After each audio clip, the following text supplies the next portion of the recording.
గురుగారు, ద్వాదశ ఆదిత్యులు అంటే ఎవరు? వారి ప్రత్యేకత ఏమిటి? ఈ సూర్య భగవానుడే ద్వాదశ ఆదిత్యులుగా పిలువబడుతున్నాడు.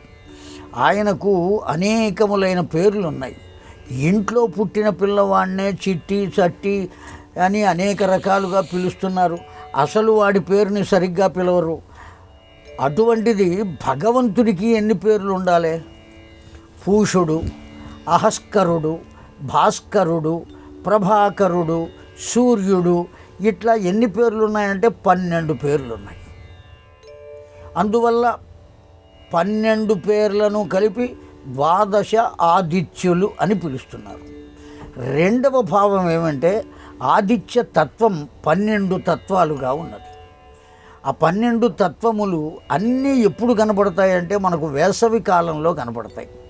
చండ, ప్రచండ, యోగ, భాస్కర, అద్వితీయ, తథాగత, విరించ, తస్థయోగ, అపస్థరయోగ, నిత్యయోగ, భవయోగ, అనిత్యయోగ, మొత్తం 12 తత్వాలుగా ఉంటుంది. ఈ 12 తత్వాలు మనకు ఎప్పుడు కనపడతాయి అంటే వేసవి కాలంలో బాగా కనపడతాయి. ఒక్కొక్కప్పుడు వాడు తగ్గుతున్నట్టుగా కనపడతాడు, ఒక్కొక్కప్పుడు ప్రచండంగా కనపడతాడు. ఆ కారణం చేత ఈ 12 తత్వములు కలిగిన వాడు కనుక 12 నామములతో ఆ సూర్య భగవానుని కనుక సేవించినట్లయితే ఆ సూర్య భగవానుడు మనకు కావలసిన వరములన్నిటినీ ఇవ్వగలడు. కేవలం ప్రాణములను మాత్రమే రక్షించడం కాదు, సంతానాన్ని కూడా ఇచ్చాడు కదా కుంతీదేవికి.